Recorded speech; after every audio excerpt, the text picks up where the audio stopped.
এই বৃষ্টিতে ভিজে আমরা মাদারগঞ্জের বিভিন্ন পয়েন্ট প্রদক্ষিণ করেছি, বিভিন্ন জায়গায় গিয়েছি। আমাদের বাজারে বিভিন্ন দোকানদাররা স্বতঃস্ফূর্তভাবে তাদের দোকান বন্ধ করে দিয়েছেন, ব্যবসা প্রতিষ্ঠান বন্ধ করেছেন। তাদের প্রতি আমরা কৃতজ্ঞতা জানাচ্ছি, ধন্যবাদ জানাচ্ছি। যানবাহন চালক ভাই বন্ধুদেরকে বলতে চাই, আপনারা যারা স্বেচ্ছায় আপনাদের গাড়ি চালানো বন্ধ করে দিয়েছেন, আপনাদের প্রতি কৃতজ্ঞতা জানাচ্ছি, ধন্যবাদ জানাচ্ছি। সম্মানিত উপস্থিতি, আমাদের জনতার জোয়ার যেহেতু হয়েছে, আমাদের মধ্যে ষড়যন্ত্র করার জন্য শক্তিশালী একটি মহল কিন্তু এখনো তৎপর।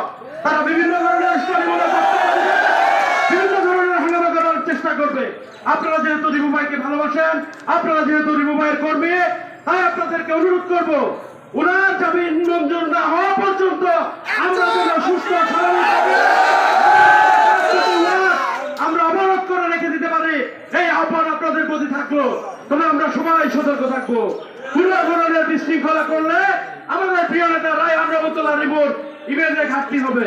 আমি আপনাদেরকে অনুরোধ করব, আমি আপনাদেরকে আহ্বান জানাবো, আমরা শান্তিপূর্ণভাবে আমাদের সকল কর্মসূচি আমরা পালন করব। আগামীকাল সকাল 8টা থেকে আমরা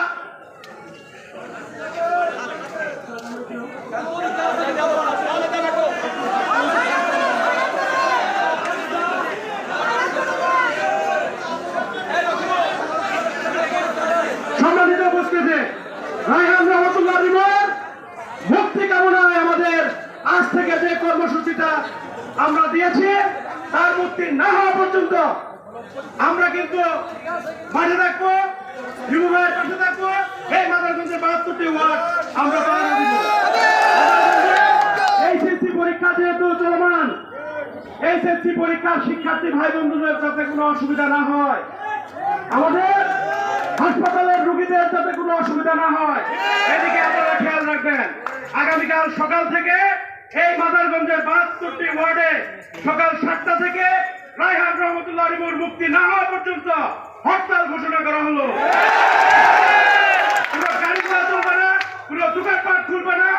তবে পাশাপাশি আপনাদেরকে লক্ষ্য রাখতে হবে, যেহেতু এইচএসসি পরীক্ষার ভাই বন্ধুদের যাতে কোনো অসুবিধা না হয়, এইচএসসি পরীক্ষার্থীদের আপনারা সহযোগিতা করবেন, তারা যেন অবাধে তারা যেন তাদের পরীক্ষা কেন্দ্রে এসে পরীক্ষা দিতে পারে, এই ব্যবস্থাটা আপনারা করবেন।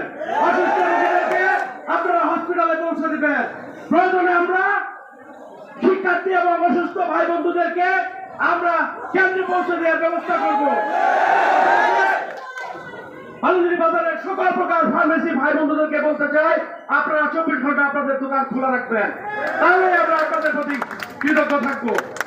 মিছিলকারী ভাই বন্ধুদেরকে ধন্যবাদ জানাচ্ছি, কৃতজ্ঞতা জানাচ্ছি। এ পর্যায়ে আপনাদের সম্মুখে দিক নির্দেশনামূলক বক্তব্য দিবেন রায়হান রহমতুল্লাহ রিমু ভাইয়ের ভাই, জাতীয় শ্রমিক লীগ মাদারগঞ্জ উপজেলা শাখার সুযোগ্য সাধারণ সম্পাদক, জাতীয় শ্রমিক নেতা আমার শ্রদ্ধাভাজন বড় ভাই জনাব ইদ্রিস আলী পাওয়ার।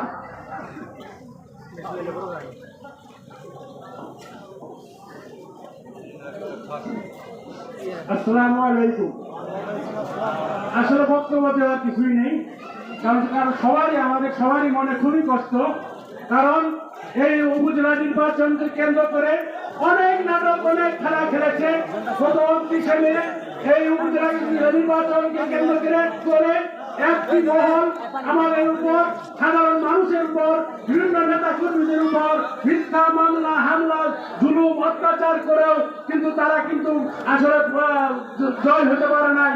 এরপর থেকে কিন্তু আসলে তারা আবার ষড়যন্ত্র শুরু করেছে। তারা কিন্তু তাদের ষড়যন্ত্র কিন্তু তারা শেষ হয় নাই।